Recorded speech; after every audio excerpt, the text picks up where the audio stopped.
আমাদের প্রধান উপদেষ্টা ফোন আলাপ করেছেন মার্কিন পররাষ্ট্রমন্ত্রী মার্কো রুবিওর সাথে।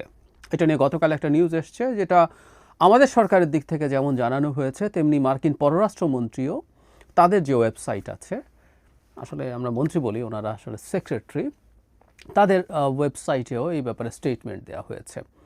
দুটো গুরুত্বপূর্ণ ব্যাপার আছে, যেটাকে আমি বেশি গুরুত্বপূর্ণ বলে মনে করি, সেটা একটু পরে আলোচনা করছি। সেটা হচ্ছে রুবিওর বক্তব্যে, রুবিওর সাথে ফোন আলাপে কি আমরা রোহিঙ্গাদেরকে নিয়ে সাম্প্রতিক যে ধরনের ডেভেলপমেন্ট দেখা যাচ্ছে, পজিটিভ আর negative is a different debate, এটা নিয়ে আমার নিজস্ব একটা অবস্থান আছে, কিন্তু এর সাথে আমেরিকার যোগসূত্র কতটা আছে এবং সেটা সামনের দিনগুলোতে কোনো ঝুঁকি বা বিপদ তৈরি করতে যাচ্ছে কি না, সেটা নিয়ে কথা বলতে চাই। এটাই প্রধান আলোচনা। তার আগে আরেকটা ইস্যু নিয়ে বেশ কথাবার্তা হচ্ছে। ইনফ্যাক্ট আমি একটা টকশোতে এই প্রশ্নটা ফেস করেছি, সেটা হচ্ছে নির্বাচন নিয়ে। প্রধান উপদেষ্টা তার যে অফিসিয়াল ফেসবুক অ্যাকাউন্ট আছে, সেখানে যে স্টেটমেন্ট দিয়েছেন, সেখানে নির্বাচন ইস্যুতে কথাবার্তা বলা হয়েছে, নির্বাচনের জন্য সংস্কার, নানান কিছু আছে, কিন্তু একটা জায়গায় সেটা হচ্ছে নির্বাচনটা হবে in the early part of the next year, ঠিক হুবহু এই শব্দগুলো লেখা আছে। এখন এটাকে কিভাবে ইন্টারপ্রিট করব আমরা? এর মাধ্যমে কি বোঝা গেল যে প্রধান উপদেষ্টা ফেব্রুয়ারিতে নির্বাচনের কথা বলছেন? ফেব্রুয়ারি নির্বাচনের আলাপটা আসলে প্রধান উপদেষ্টা যখন জনাব তারেক রহমানের সাথে লন্ডনে বৈঠক করেছেন, তারপর থেকে কিছু কন্ডিশন দিয়ে, প্রস্তুতি যদি থাকে, সংস্কার এবং বিচারের যদি সন্তোষজনক উন্নতি হয়, অগ্রগতি হয়, এসব আলাপ করে তারপর বলা হয়েছে ফেব্রুয়ারিতে নির্বাচন নিয়ে। কিন্তু আমি ব্যক্তিগতভাবে মনে করেছি যে এটা ফেব্রুয়ারিতে আসলে এক ধরনের কমিটমেন্ট হয়েছে। তো এখন যেটা বলা হয়েছে, সেটা আমেরিকাকেও এই ধরনের কথা বলা হয়েছে কিনা, এখন এটাকে আমরা কীভাবে ইন্টারপ্রিট করব? কারণ অপশান আসলে দুটো, একটা হচ্ছে ফেব্রুয়ারি, একটা হচ্ছে মার্চ। প্রধান উপদেষ্টা ফেব্রুয়ারি, একটা হচ্ছে এপ্রিল। প্রধান উপদেষ্টা এপ্রিলের কথা বলছেন, এপ্রিলের ফার্স্ট হাফে, মানে 15 এপ্রিলের আগে। আরেকটা হচ্ছে ফার্স্ট হাফ অফ দ্য ফেব্রুয়ারি, মানে 2 মাস আগে পরের ব্যাপার। আমরা এর মধ্যে আরেকটা ছোট অফ টপিক একটু যোগ করে রাখা ভালো। কয়েকদিন আগে, 3 দিন হবে সম্ভবত, প্রধান নির্বাচন কমিশনারকে ডেকেছিলেন প্রধান উপদেষ্টা। তারা একান্তে বৈঠক করেছেন, 1-to-1, কেউ প্রেজেন্ট ছিলেন না সেখানে।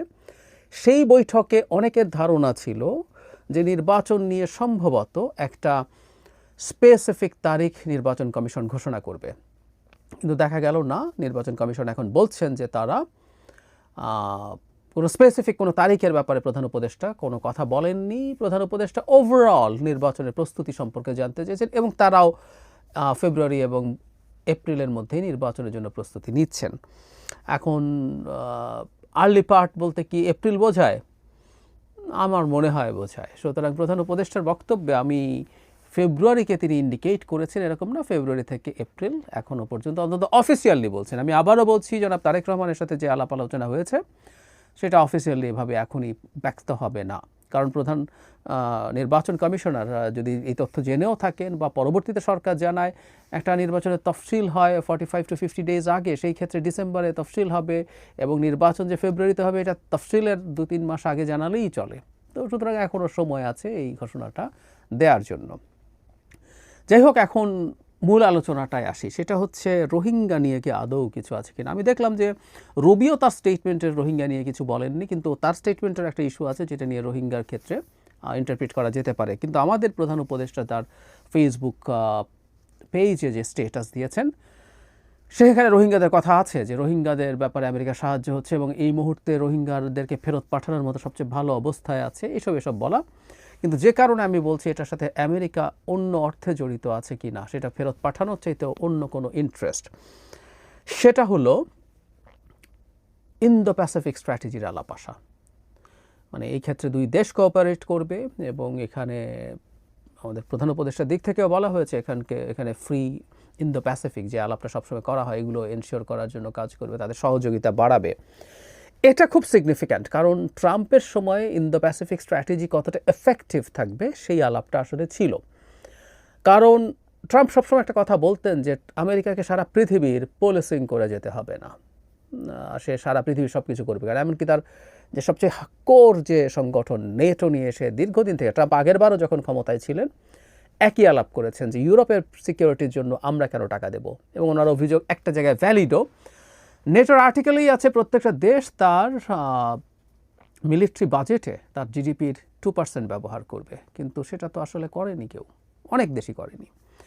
সো তিনি আরও টাকা দিতে বলেছেন এবং বিরক্ত হয়েছেন, নেটো থেকে বের হয়ে যাবেন বলেছেন, এবং বহু জায়গায় আমেরিকা যেসব ফরেন পলিসি অ্যাপ্লাই করেছে তিনি নিজকে সরিয়ে নেওয়ার কথা বলেছেন। তার সেই বিখ্যাত আমেরিকা ফার্স্ট, মানে আমি আমেরিকার, ইনফ্যাক্ট আমেরিকার কোনো প্রেসিডেন্টই আমেরিকা ফার্স্ট পলিসির বাইরে ছিলেন না। আমেরিকার প্রেসিডেন্টরা বাইরে যা করেন, সকল পুলিশিং হোক, যুদ্ধ হোক, যাই করুক, এটা আমেরিকানদের স্বার্থেই করেন। এটা পার্থক্য হচ্ছে ট্রাম্প তার যে টার্গেট ভোটার্স তাদেরকে বোঝাতে পেরেছেন, যেহেতু শর্ট টার্মে মনে হয় খরচ হয়ে যাচ্ছে, আমি ওখানে গিয়ে খরচ করছি কেন। আমেরিকার কোনো প্রেসিডেন্ট স্টুপিড না, ফর গডস সেক। তারা এই যে কাজগুলো করে, বিলিয়নস অফ ডলার্স তারা খরচ করেন, তার পেছনে তাদের সিকিউরিটি, তাদের বিজনেস, সব রকম ইন্টারেস্ট আছে। কিন্তু শর্ট টার্মে এটাকে খরচ হিসাবে দেখা যাবে।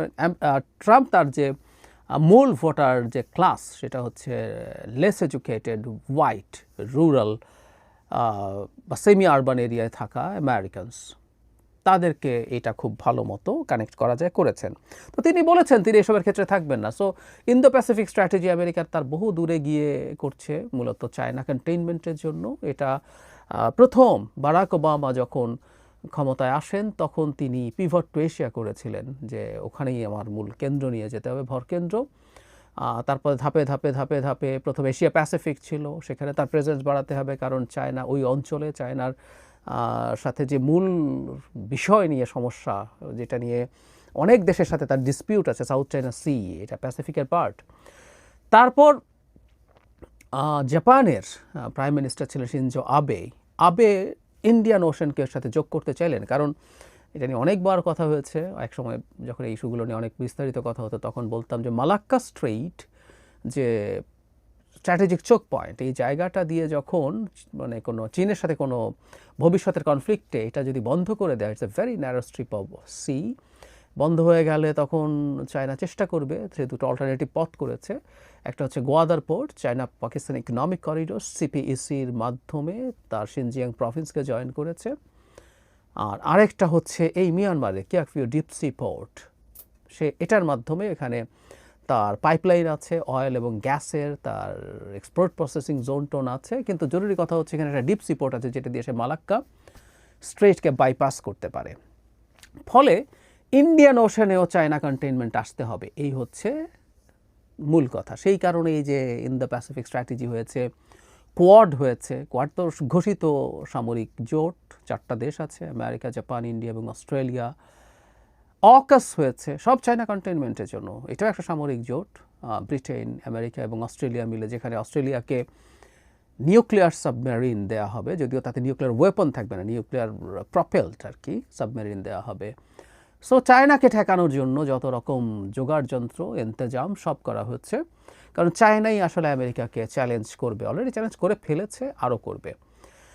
এখন ট্রাম্প আসার পরে এই জিনিসগুলো রাখবেন কি না, কারণ ট্রাম্প চান না কোনোভাবেই আমেরিকা বাইরে মোড়লগিরি করে বেলাক, পুলিশগিরি করে ফেলাক, এটা হচ্ছে তার জায়গা। তবে আবার একটা কথা কেউ কেউ ট্রাম্প নির্বাচিত হওয়ার আগেও বলেছেন, তিনি চায়নার প্রতি যেহেতু বেশ কোয়ার্সিভ অ্যাটিটিউড অন্তত দেখান, সেই ক্ষেত্রে ইন্দো প্যাসিফিক স্ট্র্যাটেজির কিছু জিনিস রাখতে পারেন। এখন আমরা দেখছি মার্কো রুবিও যখন এই কথাটা বলছেন, আমি মনে করি এটা খুব সৌজন্যের একটা ফোন না, কিছু কাজের কথা ছিল। আসল কথাগুলো আমরা জানবো না আসলে কখনো, কিন্তু যেটুকু এক্সপ্রেসড হয়েছে এটুকু নিয়েও আমরা অ্যানালাইজ করার দরকার আছে। ট্রাম্প সরকারের সাথে আমাদের সরকারের সম্পর্ক কেমন হবে, কতটা ভালো হবে, এই আলাপ ছিল। এবং যেহেতু ডেমোক্র্যাটদের সাথে আমাদের প্রফেসর ইউনুসের অনেক বেশি ভালো সম্পর্ক, ট্রাম্পের মতো ব্যক্তি খুবই ইগোয়েস্টিক, তার ভালো লাগার কথা না। এবং একটা রটনা আছে ডক্টর ইউনুস সম্পর্কে, একবার তিনি নেগেটিভ মন্তব্য করেছিলেন, কারণ ডক্টর ইউনুসের আগের বার হিলারি ক্লিন্টনের সাথে প্রতি সমর্থন দিয়েছেন, তার হয়ে ক্যাম্পেইন করেছেন, ডোনেট করেছেন। ট্রাম্প যেবার প্রথমবার যেতে সেইবারের কথা বলছি। তো ট্রাম্পের ব্যক্তিগত ক্ষোভ আছে, এরকম আলাপও ছিল, এই জন্য ট্রাম্প ক্ষমতায় আসলে ডক্টর ইউনুসের অনেক ক্ষতি হয়ে যাবে, এরকম আলাপ টালাপ কেউ করছিলেন।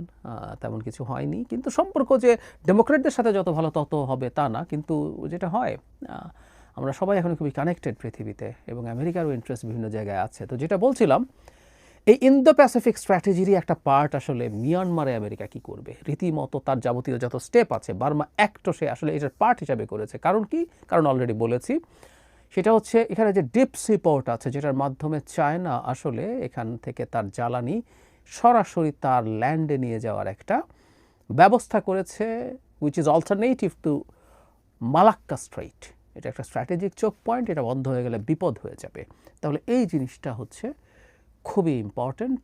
এখন মিয়ানমারের এই যে রাখাইন প্রভিন্সে আমেরিকার চোখ থাকা, তার ইন দ্য প্যাসিফিক স্ট্র্যাটেজির পার্ট। এখন ট্রাম্প যেহেতু ইন দ্য প্যাসিফিক স্ট্র্যাটেজির কথা পুনর্ব্যক্ত করছেন, তিনি এই জায়গায় থাকবেন, ফলে এখানে যা যা ঘটছে এগুলোতে আমেরিকার ইনভলভমেন্ট আছে, এটা আমরা ধরে নিতে পারি। সেটা করিডোর বলিবার, এখন আমি এটা নিয়ে আলাদা ভিডিও করেছি যেখানে ইন্টারন্যাশনাল ক্রাইসিস গ্রুপ দাবি করছে যে বাংলাদেশে থাকা রোহিঙ্গাদের সংগঠনগুলো আরসা, আরএসও, ইসলামিক মানহাজ, তারা অস্ত্র ধরবে এবং জিহাদ করবে আরাকান আর্মির বিরুদ্ধে। এবং তারা দাবি করছে, বাংলাদেশ সরকার এটা বলছে, বাংলাদেশ সরকার সমর্থন করছে, তারা অলরেডি ফিজিক্যাল ট্রেনিং নিচ্ছে। তো এই রিস্ক নিয়ে আলোচনা করছি না, এই রিস্ক নিয়ে আমি অলরেডি কথা বলেছি, কিন্তু এর পেছনে কি আমেরিকা আছে? এই প্রশ্ন আসলে এখন আসবে, খুব সিরিয়াসলি আসবে। এবং আমেরিকা করিডোরের প্রশ্ন বলি, এই প্রশ্ন বলি, সবগুলো প্রশ্নে এখানে জড়িত হয়ে পড়ছে। সুতরাং সামনের সময়গুলোতে আমাদের আসলে খুবই কেয়ারফুল থাকতে হবে। আমেরিকা প্রসঙ্গে আমি একটা কথা, যখন শেখ হাসিনার বিরুদ্ধে আমেরিকা খুব কোয়ার্সিভ স্টেপস নিচ্ছিল, আমি খুবই শক্তভাবে তাদের এই স্টেপগুলো সমর্থন করেছি, গালি খেয়েছি। আমেরিকার তো বহু জায়গায় বহু বদনাম আছে, কিন্তু তখন আমি একটা কথা বলতাম যে it's win win situation, symbiosis বলে, মানে বিভিন্ন অ্যানিমালের ক্ষেত্রে আমরা পরস্পর উপকৃত যদি হয়। আমেরিকা তার ইন দ্য প্যাসিফিক স্ট্র্যাটেজির পার্ট হিসাবেই ডেমোক্রেসিকে নার্চার করার চেষ্টা করেছে বিভিন্ন জায়গায়, কারণ তারা দেখেছে একটা দেশে অথরিটারিয়ান রেজিম থাকলে সেটা চায়নার পক্ষে চলে যাওয়ার প্রবণতা তৈরি হয়। আমি তখন প্রায় বলতাম এটা স্বার্থ, আর কিছু না। আমেরিকা 60s, 70s, 80s-এ ডিকটেটরকে প্রমোট করতো, এখন চায়না যেটা করে, কারণ তখন সে দেখেছে ডেমোক্রেটিক এনভায়রনমেন্ট থাকলে কমিউনিস্টরা মাথা চাড়া দেয়। সো কমিউনিজম ঠেকানোর জন্য সে ডিকটেটরকে প্রমোট করতো, তখন সেটাই ছিল তার ইন্টারেস্ট। পরে সোভিয়েত ইউনিয়নের পতনের পর সেই প্রয়োজন তার অনেকটাই ফুরিয়েছে। এখন দেখছে ডিকটেটর থাকলে চায়নার সুবিধা, তাই সে ডেমোক্রেসিকে পেট্রোনাইজ করছে। সো আমেরিকা স্টেপকে আমরা তখন সমর্থন করেছিলাম, সেটা এই কারণে যে এটা আমাদের রাষ্ট্রের সুবিধার জন্য হয়েছে, আমাদের লাভ হয়েছে। কিন্তু এখন যদি অন্তত এরকম একটা অন্তর্বর্তীকালীন সরকারের মধ্যে থেকে এরকম একটা গ্যাঞ্জাম লাগিয়ে দেওয়া যায়, একটা লো ইন্টেন্সিটি ওয়ারের পরিস্থিতি তৈরি করা যায়, সেটা আমাদের নির্বাচনকে পিছিয়ে দেবে। সুতরাং এখন যদি আমেরিকা এরকম কিছু করে, আমেরিকাকেও আমাদেরও এর সাথে ট্যাগ করতে হবে এবং আমাদের এই পদক্ষেপগুলোর ব্যাপারে সতর্কতা জারি রাখতে হবে।